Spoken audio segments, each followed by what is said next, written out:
bring us all together. I remember when we were strong together. Wonder back then if we knew one day we fall together. How good and pleasant it is for brethren to dwell in unity. Through all the scrutiny, overcame, remain the community. Beauty to see, always anointed. It's like the precious ointment upon the head of Iran, or residue of Hermon that descended upon Mount Zion. Living blessings forevermore. It's about that time. Let's go. Say, blessed is the nation that gathers until the mighty YAHWEH as the people been scattered.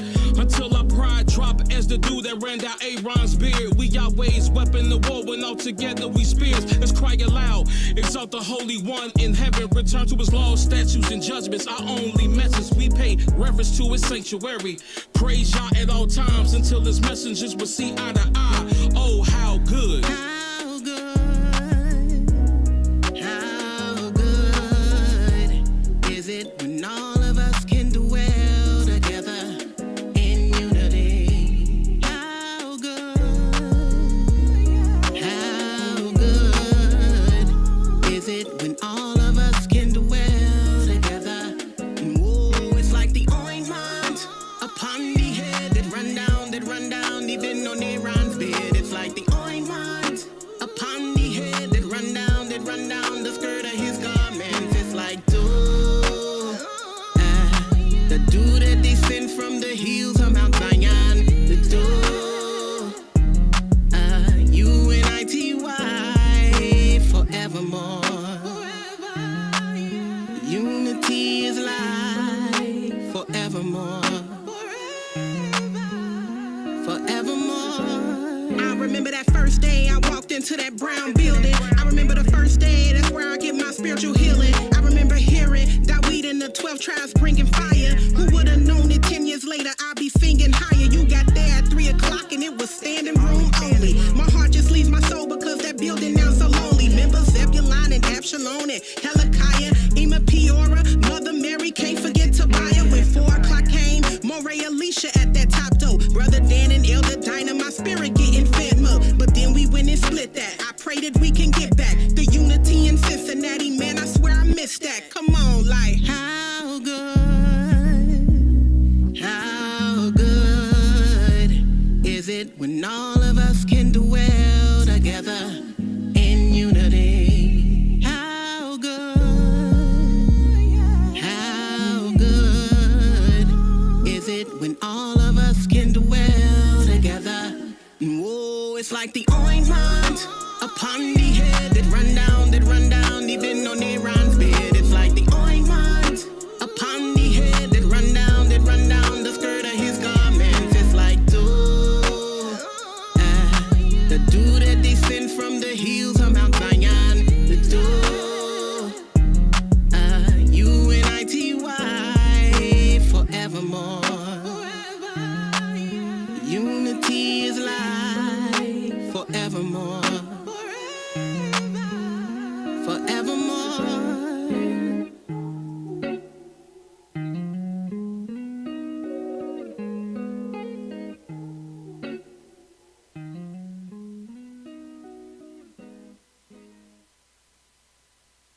Why aren't you the landlord?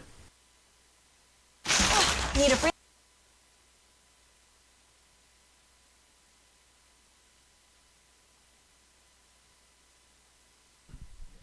Shalom, shalom, shalom. First and foremost, giving all praise and honor to the Holy One of Israel, to the Creator of the heaven, the earth, the sea, and all that is there and is, by saying HaleluYAH. Praise the mighty Yah. Yah is righteous, Yah is holy, and let YAHWEH be magnified. Once again, the Creator has allowed us to come before you another day, bringing to you his great, holy, and exalted words, even the words of truth. My name is Mowreh, IshiYAH, YisraEL, of the house of Israel, located right here in Cincinnati, Ohio, 2330 Kemper Lane, bringing to you nothing but the truth. And yes, all we're going to do is tell you the truth, for Yah ordained me to tell you the truth. And this is what I'm going to do. And who is this Yah?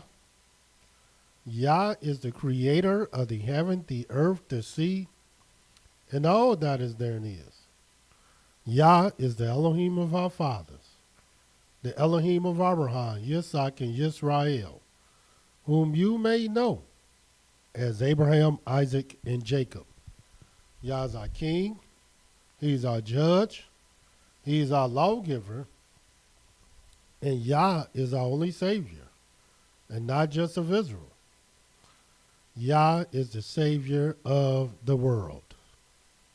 And I praise the mighty Yah for allowing me to come before you to bring to you his great, holy, and exalted words.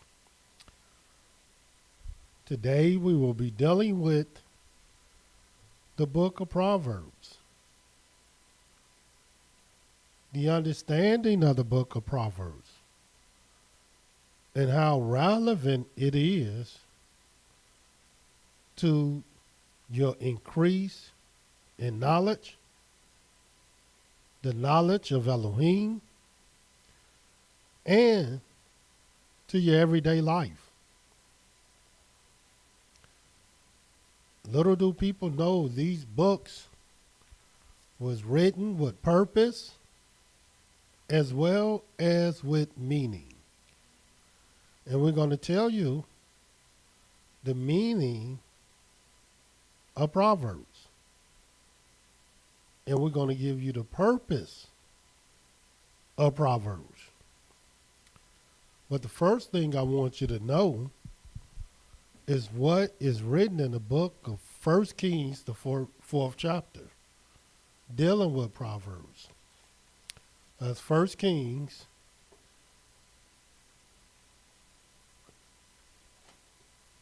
the fourth chapter. Yes, we went through, and we're going to bring them back, giving you an opportunity to read some things for yourself. The books of the law, the 5 books of Moses, the law of Moses. And as you're getting acclimated with the books, many people are just now receiving various copies. We send them copies out every day.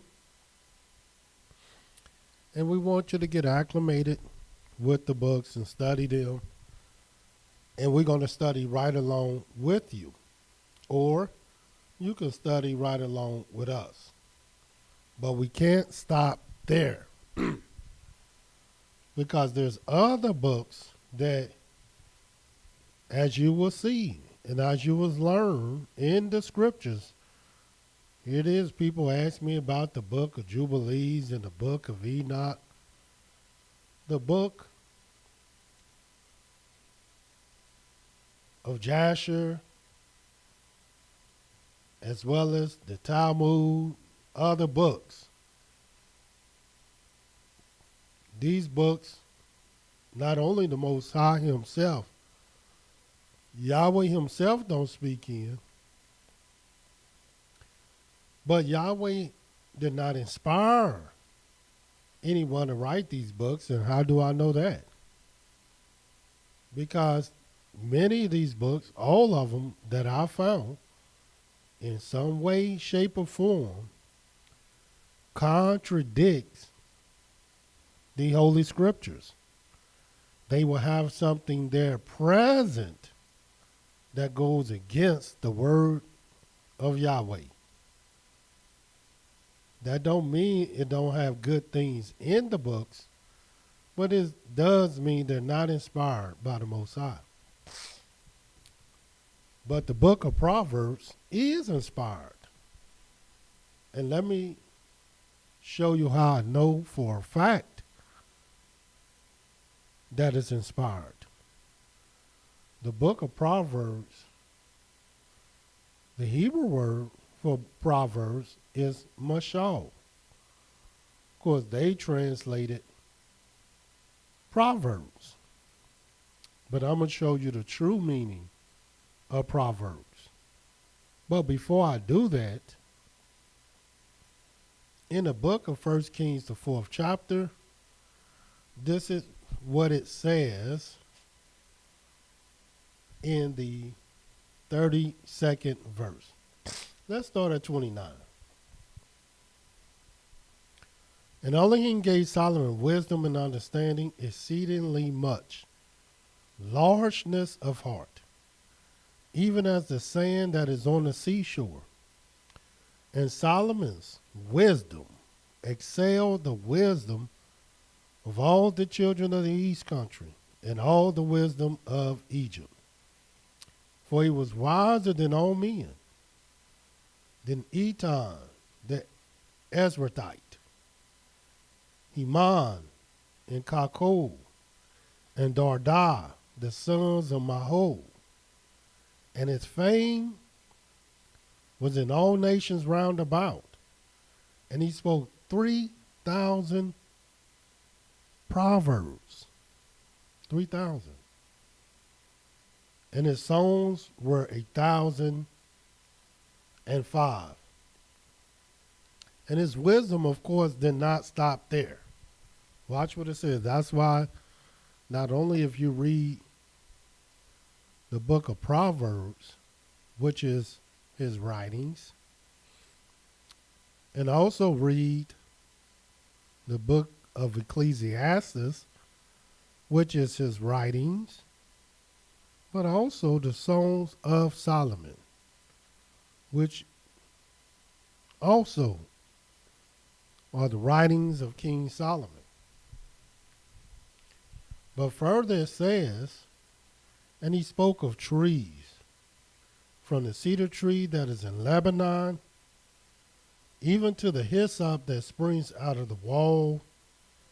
He spoke also of beasts, of fowl, of creeping things, and of fishes, sea creatures. Yeah, so Solomon was a very wise man. None wiser than him before him, none wiser after him.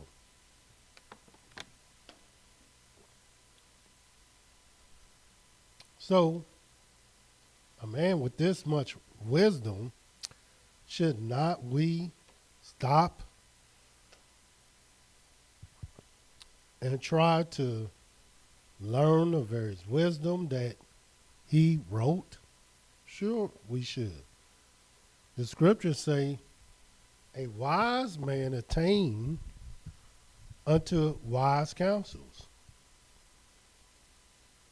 So if you see wisdom, you want to try to learn it. The scriptures say, buy the truth and sell it not.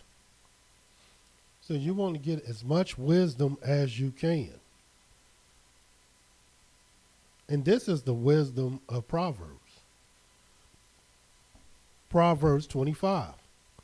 Let us go there.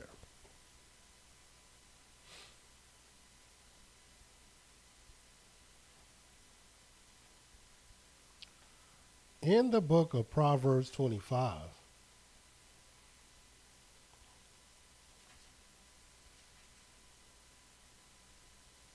and you're going to learn something that you probably did not know. Well, watch what this says in the book of Proverbs 25 and 1. It says, these are also Proverbs of Solomon, which the men of Hezekiah, king of Yehudah, copied out. And it's only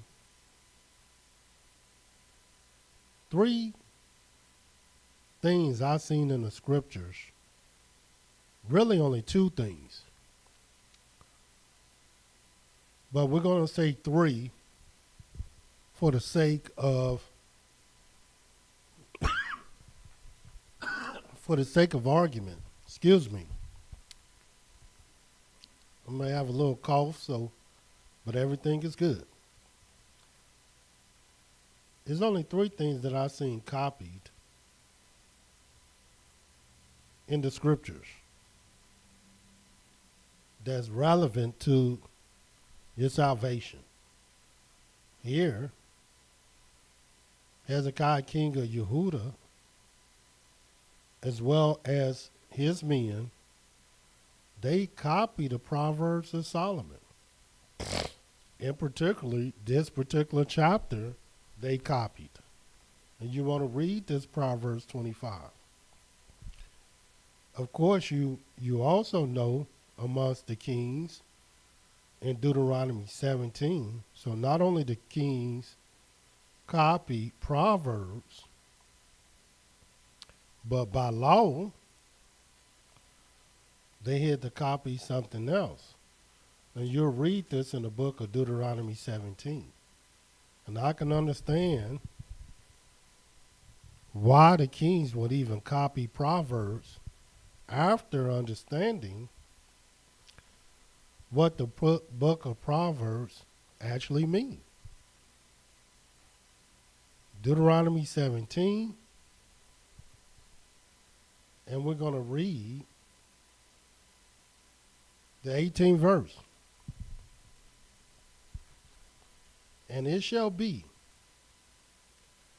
when he sits upon the throne of his kingdom, talking about the king, that he shall write him a copy of this law in a book, out of that which is before the priests, the Levites.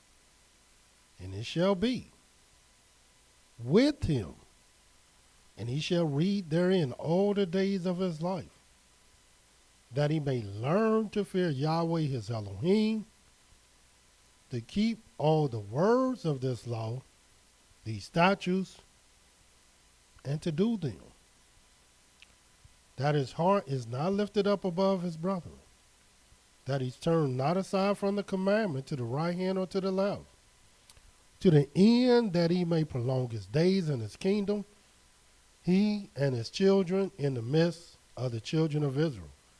So not only the kings copy the Proverbs of Solomon, but they was also instructed by law to make a copy of the book of the law. And the only other thing that I read is in the book of Joshua, the 8th chapter. Let us turn there.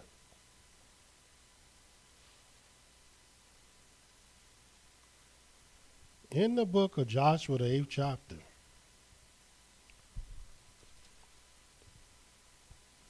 and this is what it says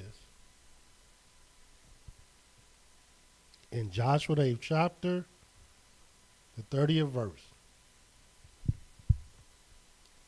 Then Joshua built an altar unto Yahweh Elohim of Israel on Mount Ebal, as Moses, the servant of Yahweh, commanded the children of Israel, as it is written in the book of the law of Moshe, an altar of hewn stones, over which no man has lifted up any iron. And they offered their own burnt offerings unto Yahweh, sacrifice peace offerings. And he wrote there upon the stones. Now, mind you, this is the altar that's made of whole stones. This is an altar over which no man had lifted up any iron. Watch what it says.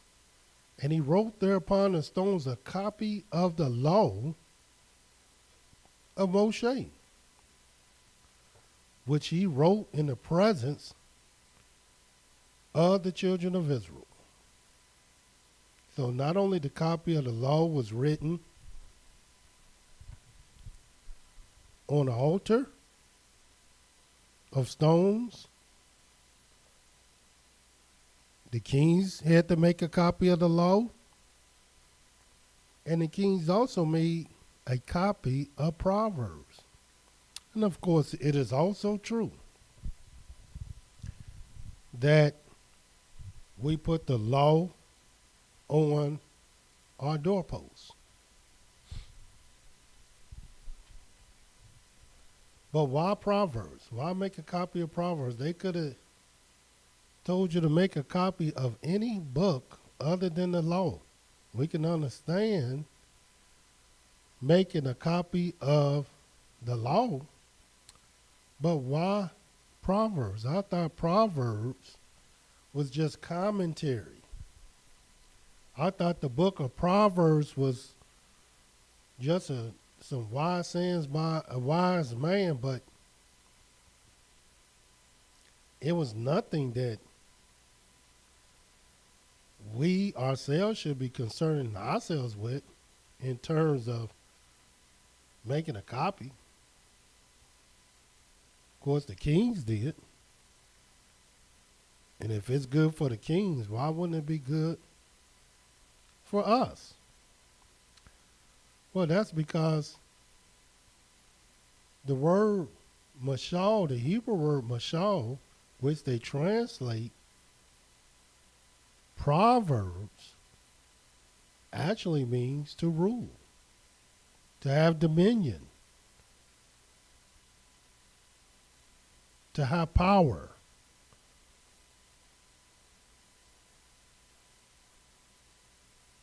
So what do it mean to rule and to have power?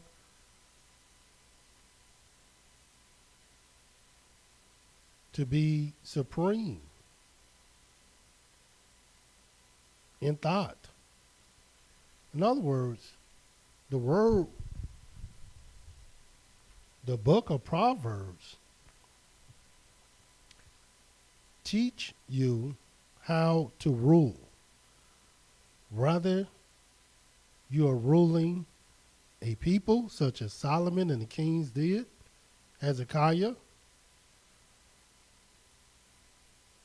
Rather, you're ruling your own spirit. Rather, you're ruling your own appetite. Rather, you're ruling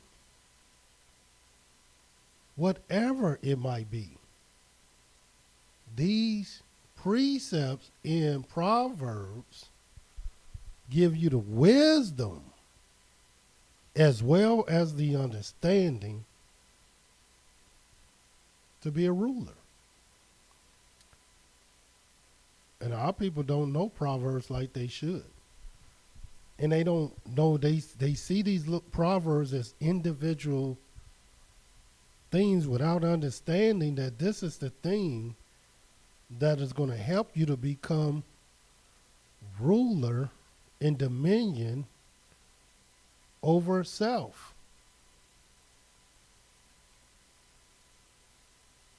And let me show you what I mean. First of all, go to the book of Proverbs, the 6th chapter. And this is what I found in studying Proverbs. Just like I did in studying the other books. No coincidence. Not some trick. But I found 12 things. 12 precepts that will help you to become the greatest ruler that you can be if you understand these 12 things, these 12 precepts. And of course, if you do them.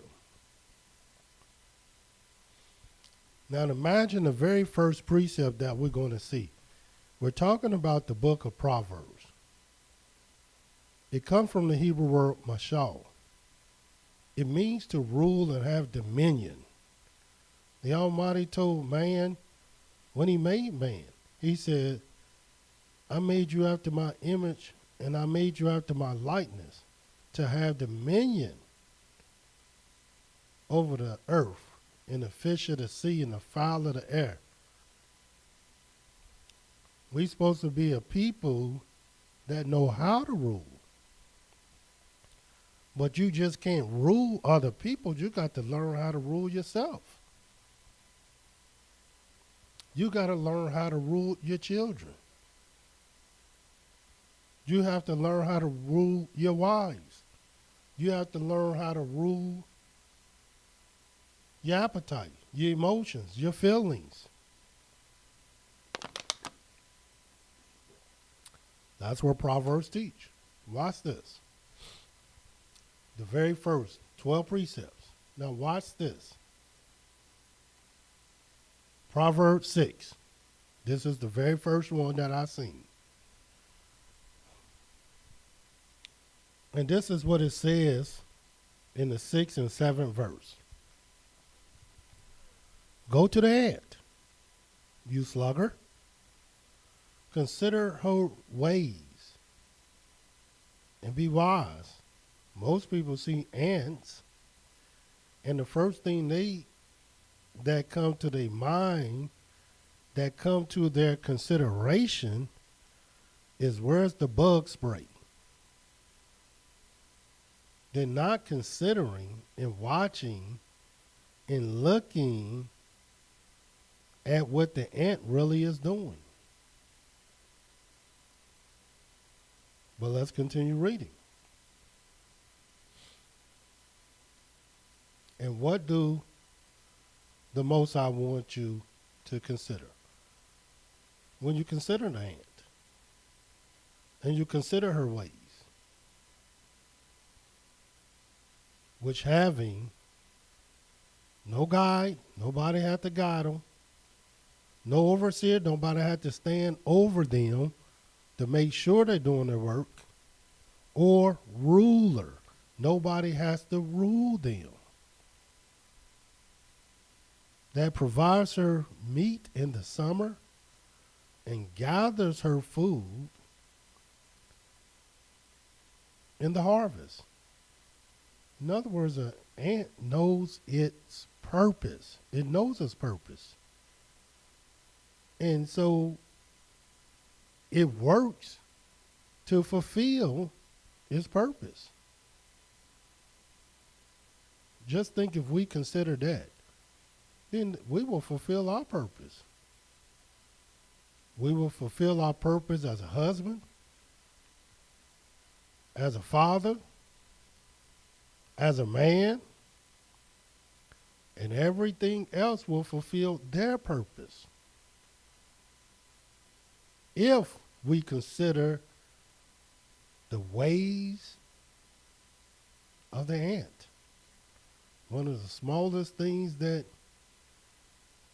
your eye can see. A lot of times your eye can't even see nothing smaller.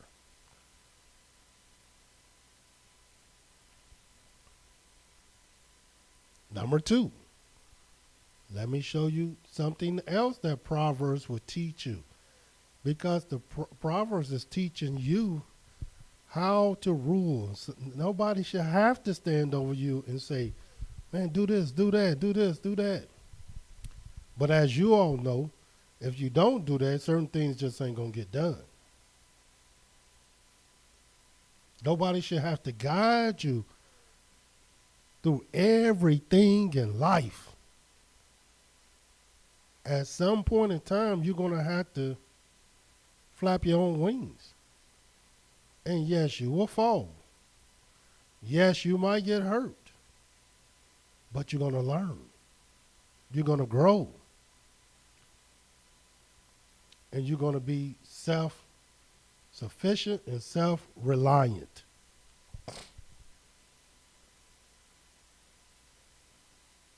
And who needs a taskmaster, an overseer, but a slave? And really a slave don't. But you think he do. Proverbs 12.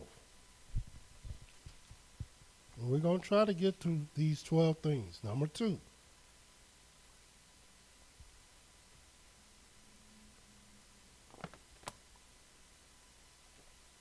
In the book of Proverbs 12, watch this. And we're going to read the 24th verse. And I may add, just hold your page at Proverbs 12. But I want to emphasize something in Proverbs 6 that I will emphasize through all 12 precepts. When it says in Proverbs 6, verse 7, which I have no guide, overseer, or mashal, ruler. There's no ruler you have to worry about. Likewise, in Proverbs 12, which is the Hebrew word for proverb. In Proverbs 12, the 24th verse, it says, the hand of the diligent shall bear rule. If your hands are diligent, not your mouth, because a lot of people, they just running off at the mouth. But they're not doing nothing. They're not working at all. But the hand of the diligent shall bear rule. Because when you're diligent, you don't have time for foolishness. But the slothful shall be under tribute. In other words, they always under somebody else's authority. Somebody always got to tell them what to do. Somebody always got to guide them. But not so with the hand of the diligent. They know their purpose, and they know things have to be done every single day. And some people raising the slothful that will one day be under somebody else's thumb. Number 3, Proverbs 16. Because all the Proverbs, when you start from the first verse of the first chapter, who understand the proverb? The dark sayings. If you understand this, you would understand that this book is really teaching you how to have dominion, starting first with yourself.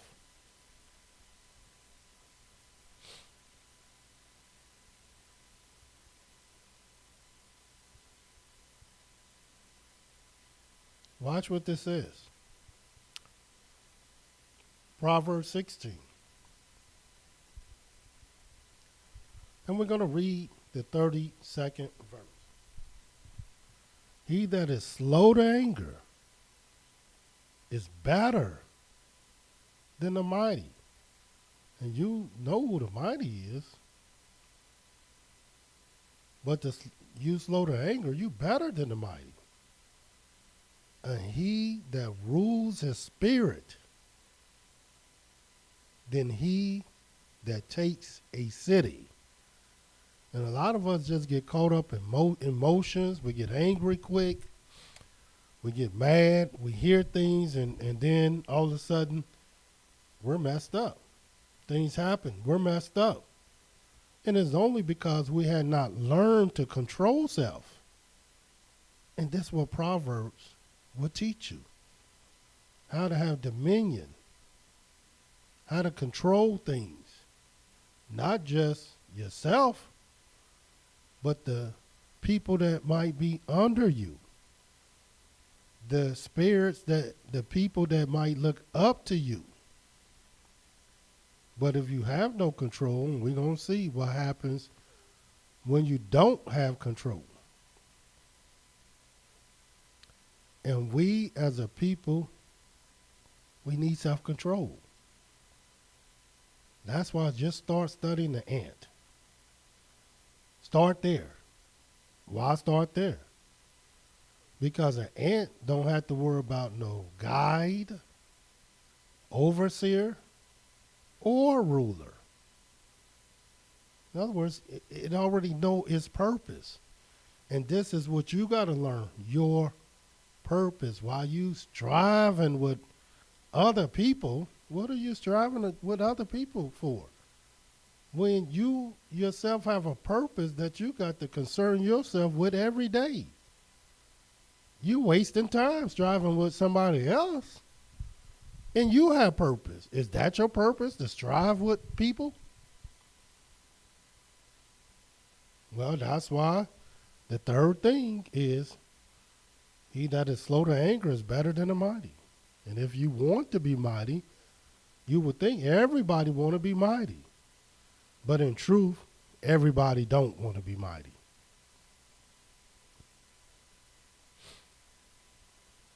Number 4, Proverbs 17. Talking about the book of Proverbs, its meaning, its purpose, and how relevant it is to you. The kings thought it was so relevant that they would make it their own copy from the 3,000 Proverbs of Solomon, what pertained to them. In the book of Proverbs 17, watch what it says. Verse 2, a wise servant shall have rule over a son that causes shame,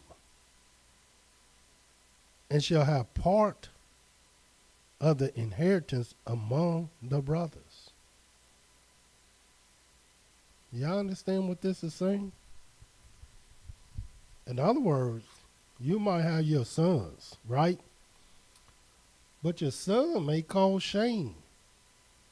But then you have a servant who demonstrating wisdom, almost as if this servant is your son. But your son, he causes shame. And wisdom would teach you that why would I leave an inheritance solely to someone that causes shame?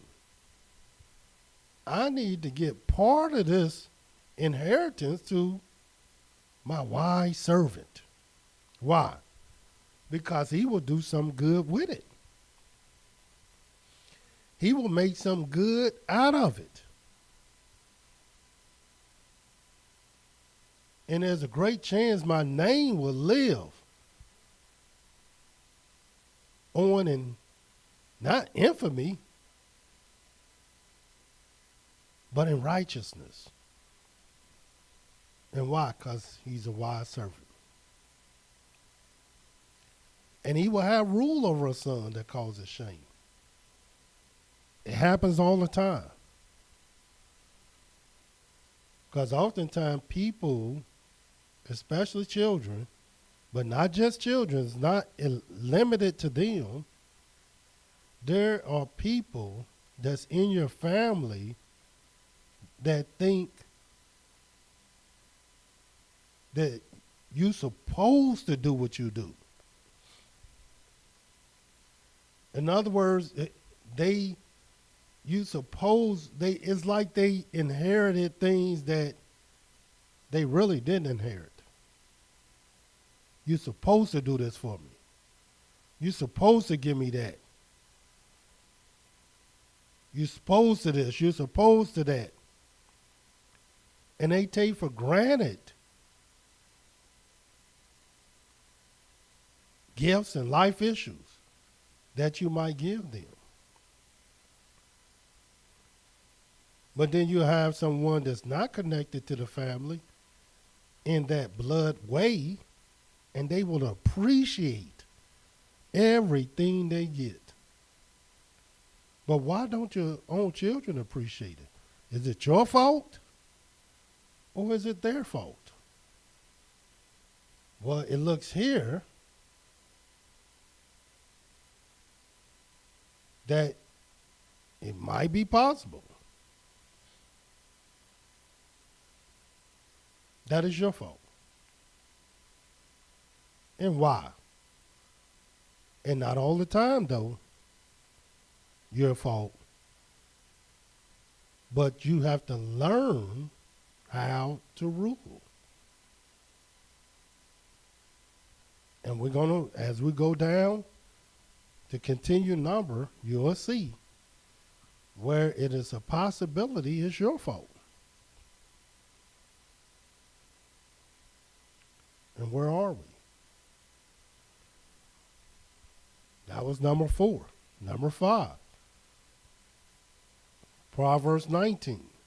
Still dealing with why was it so important, necessary for the kings to write a copy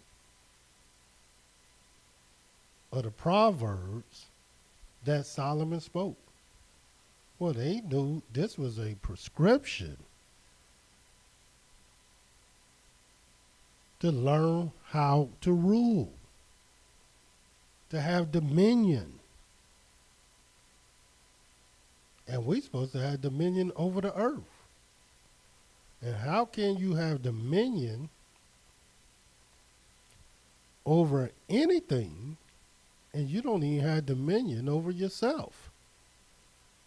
And the mass majority of people, they don't have dominion over themselves. And having learned how to gain the wisdom and the understanding to execute that, to understand that, to do it. That's why when you read the book of Proverbs, the first thing is to ask, let me just show you this. We're going to go back to this Proverbs 19, but hold your page there. Watch what it says in the book of the first chapter of Proverbs.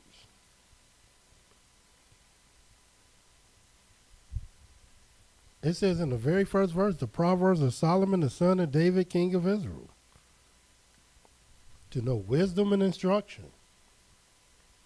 to perceive the words of understanding, to receive the instruction of wisdom, justice, and judgment and equity, to give subtlety to the simple, and to the young man knowledge and discretion. Watch the 6th verse. To understand a proverb, the interpretation, the words of the wise, and their dark sayings.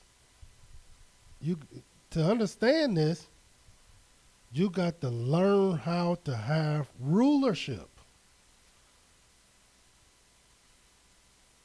And sometimes we tell people about, look, you got to control self. They tell them, but he's doing this, she's doing that, they doing this. And I tell people in council all the time, what you worried about them for? You can't control them. You got to learn how to control yourself. But they think that's just words. That's just coming out of my mouth. But only if they understood what I really am saying, that once you're able to control self, then you become one of the mighty men, the mighty persons. You don't understand the value of having self-control. And that's what Proverbs teach. How to have dominion, period. Not just of self, but of others. You can even be a servant, as we just read, and you'll rule the son. That causes shame. Proverbs 19. And watch what it says. The 10th verse.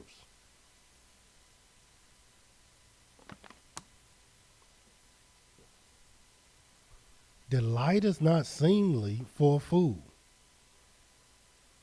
much less for a servant to have rule over princes.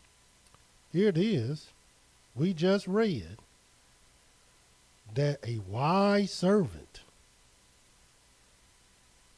shall rule a son that causes shame.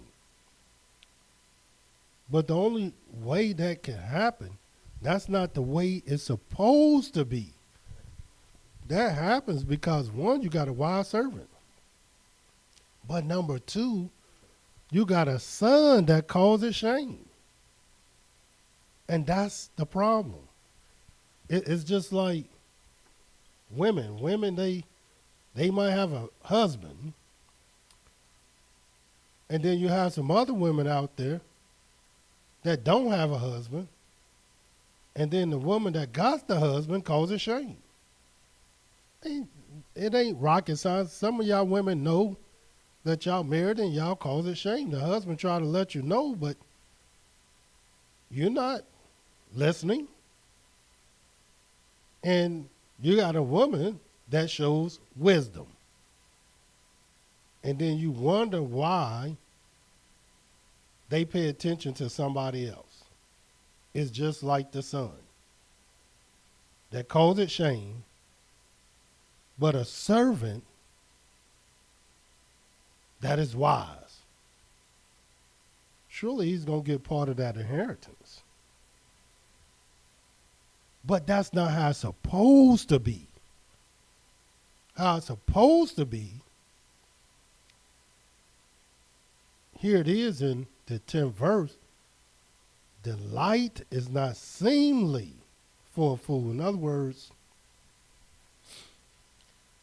you won't, it looks crazy. It don't even look right when a fool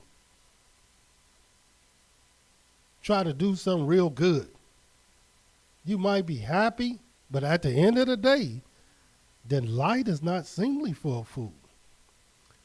Much less for a servant to have rule, mashal, dominion over princes. That is totally backwards. That's not how it's supposed to be. Here it is, when you born into this, born a prince to a king, there are certain protocols that you learn because you're a prince. There's a way that you're raised because you are a prince. And there are certain responsibilities that you will have that others won't because you are a prince. Unlike a servant that raised a whole nother type of way. They're raised to wait on other people. That's not how a prince is raised. So oftentimes we have things backwards.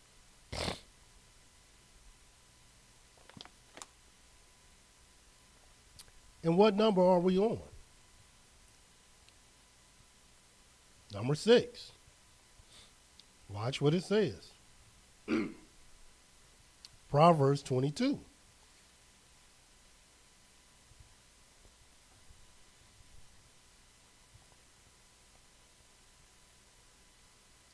The 7th verse.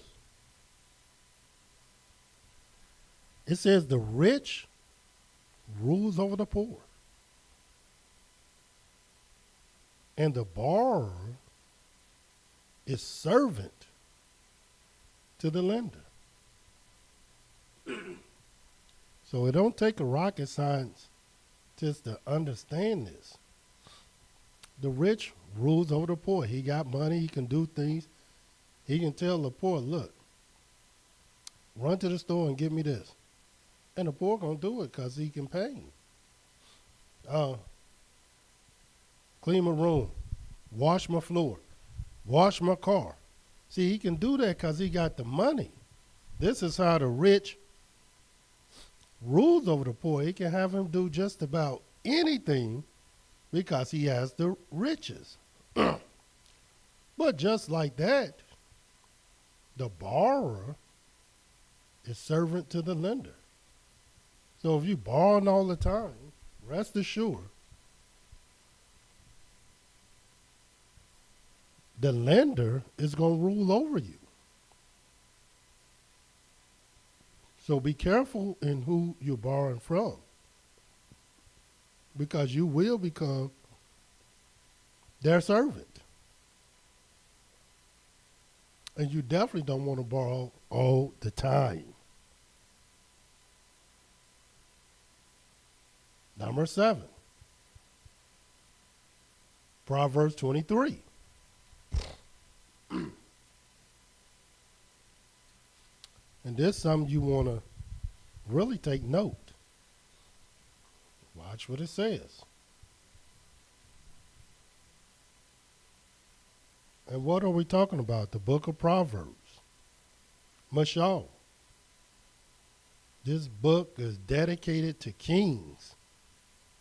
Well, not just kings, but people who really want to learn how to rule, to have dominion first over themselves. And what's this type of ruler? In the book of Proverbs 23:1. When you sit to eat with a ruler, consider diligently what is before you, and put a knife to your throat if you are a man given to appetite. Be not desirous of his dainties, for they are deceitful bread. In other words, you got to learn how to control your appetite. Many people are sick today just because they can't control their appetite. Because they don't have control over their spirits. They don't have dominion over themselves. So somebody can make you taste something that you don't want to taste. Here it is. I remember, I don't know if they still do it because I'm not in the malls often, but there was a time where you walk in the malls, a lot of the Chinese and Korean stores, they have a little piece of meat on a stick, and they say, want a sample? Want a sample? And man, I would see people flocking to these samples. Like they never sampled meat before. I know how meat tastes. I know how chicken tastes. I know how beef tastes. So why I need to sample their meats, their foods? And this was just a trick. And many of these people never had control over their self, over their appetite. They didn't know if they was eating chicken, rat, bat, cat, because a lot of these things the Chinese people served. But you don't know what you ate because you have no control. All they did was put some spices and soy sauce on it and fixed it up, dressed it up. And all they was trying to do is make money off of you. But if you can't control your appetite, then you definitely don't have control over yourself. And you don't have control over your spirit. So how can your hand be diligent?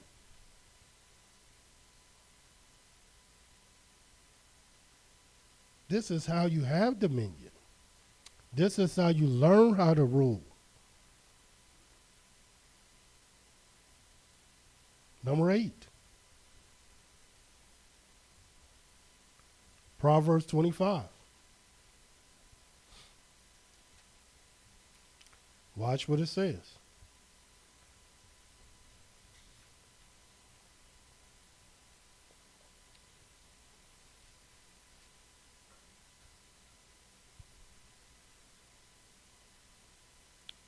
The 28th verse. He that has no rule over his own spirit,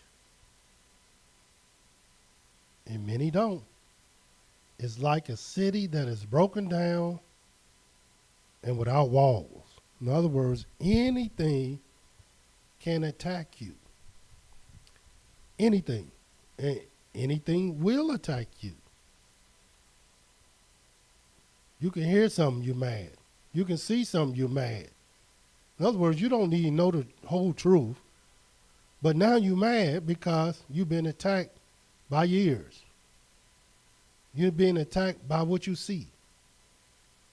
You're being attacked just how you feel. You're being attacked because somebody touched this, left that. In other words, you have no control. So everything around you is irritating. Everything around you makes you mad. Everything around you, even when there's nothing around you, you're still mad. Because it's too silent. I never do nothing. I never go nowhere. We never do nothing. In other words, nothing can make you happy because you have no self-control. You're a spirit. You like a city that is broken down without walls. And that's no way to be. When you don't have self-control, that's exactly how it is.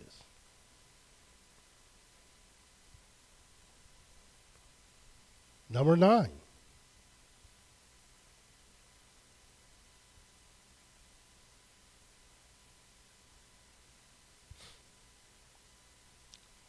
Proverbs 28. Let's see what it says. Mashal. Proverbs. How to rule, how to have dominion, not just of others, but yourself. Your emotions, your heart, your mind, your spirit, your soul. It don't matter where you turn, you want to have self-control. Proverbs 28. And this is what it says in the 15th verse. As a roaring lion and a raging bear, so is a wicked ruler over the poor people. Yeah, in other words, when you're a wicked ruler, there's many things, many signs that can tell us about your authority. And one of the greatest signs is, let us talk to the people and let's see what they think. You might have one out of a many, one out of a bunch say, look, the way you rule is not good. I'm not happy. But then you start asking everybody else, they love you. But not so with the wicked. With the wicked, they're like a roaring lion and a raging bear. Nobody likes the rulership of the wicked. Because they will do things that is totally opposite of righteous rule. And how do I know that? The very next Proverbs. Proverbs 29. Watch what it says. In the second verse, which is number 10. When the righteous are in authority, the people rejoice. And that's what happens. You don't have a bunch of drama. You don't have a bunch of foolishness. You don't have a bunch of chaos when the righteous are in authority. The people rejoice. But when the wicked bear rule, the people mourn. Nobody's happy. Everybody mad. Everybody depressed. Like in America today. That's how you know these people are not the righteous. Because as you can see, the people are in constant and consistent state of mourning. Because they don't see no justice. They don't see no peace. They don't see no judgment. And consequently, they don't see righteousness. And now the people mourn. Well, who you think rules? The wicked. And Yahweh have already told you the earth is given into the hand of the wicked.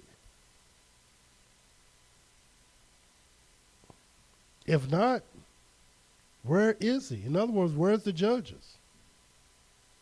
If the wicked has not been, where's the good judges, the righteous authority? Where are they? If it's not given into the hand of the wicked.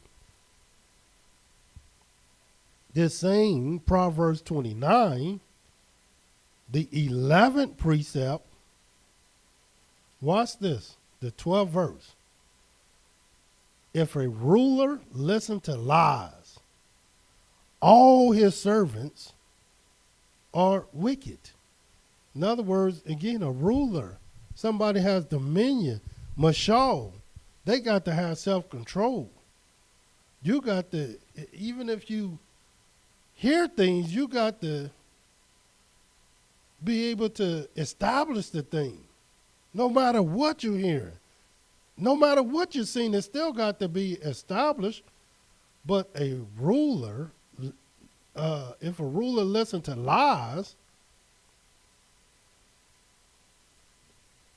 then all his servants is going to be wicked because they know the way to get to the ruler. You just lie. And you listen to him anyway, so I might as well lie to get what I want. I'll pay you back, but I don't. Let me go make this quick run, but it ain't quick. In other words, I just lie, and you listen to it. The wicked, the servants are wicked. And why? Because you listen to lies. You have strengthened the hands of evildoers. And you can't be that type of ruler. That's not how you have dominion.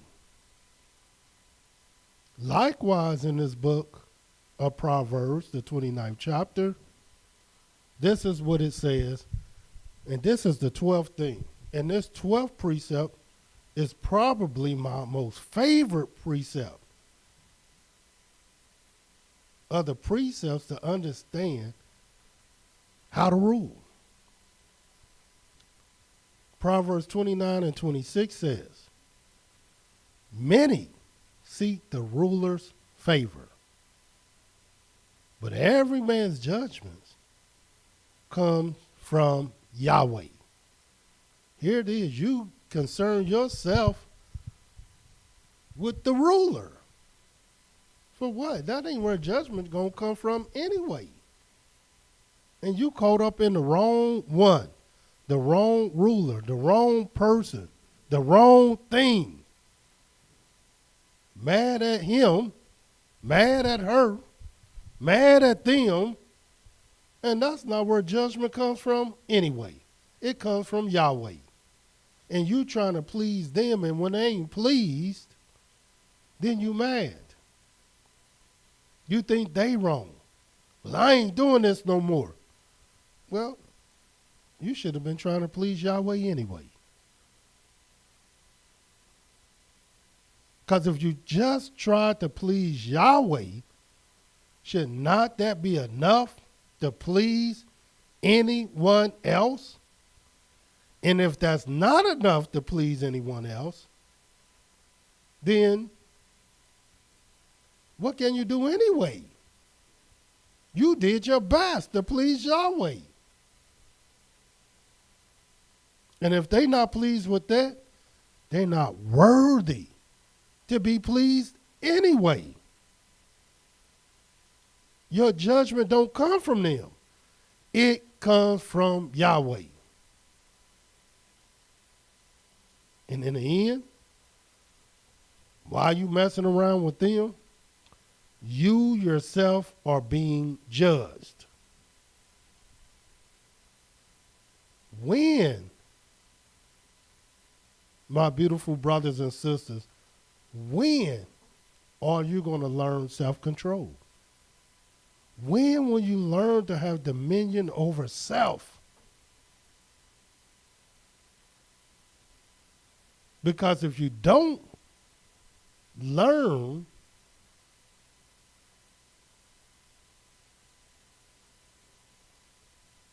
to become a mashal,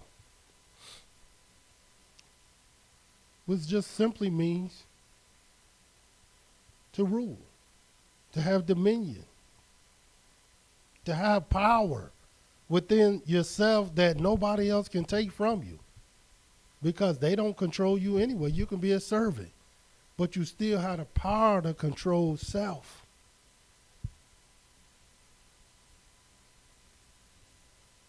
Only then can you really fulfill the commandments of Yahweh.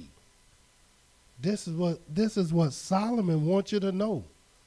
This is the reason why Proverbs exist. It's to help you to be able to control your own destiny.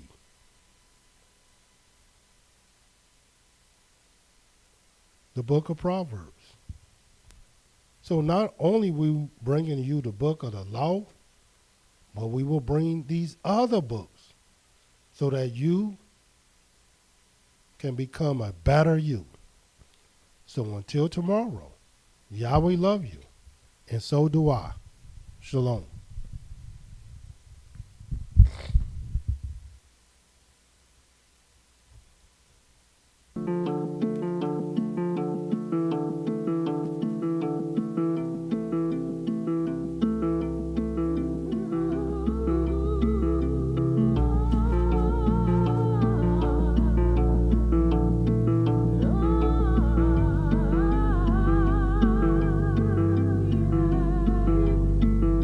Save me, Father, won't you save me? Standing with my hands spread wide and pride aside, 'cause I know now only I Y'all the can one that breaks down, Yahweh the one that builds. Y'all the one that makes sick, Yahweh the one that heals. Y'all will pull us from Sheol so his servant can live. We're protected by his order, every word he spoke I shield.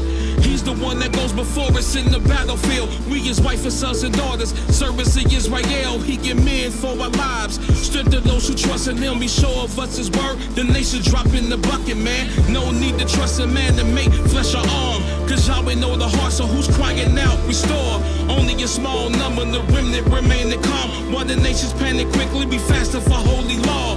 Y'all the one that saved us, not because of all our flaws. When the nation's seeking help, his righteousness get involved.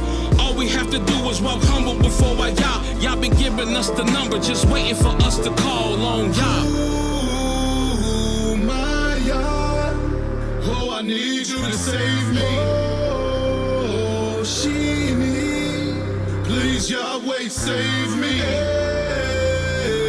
ELohim. Yahweh, save me. Oh, show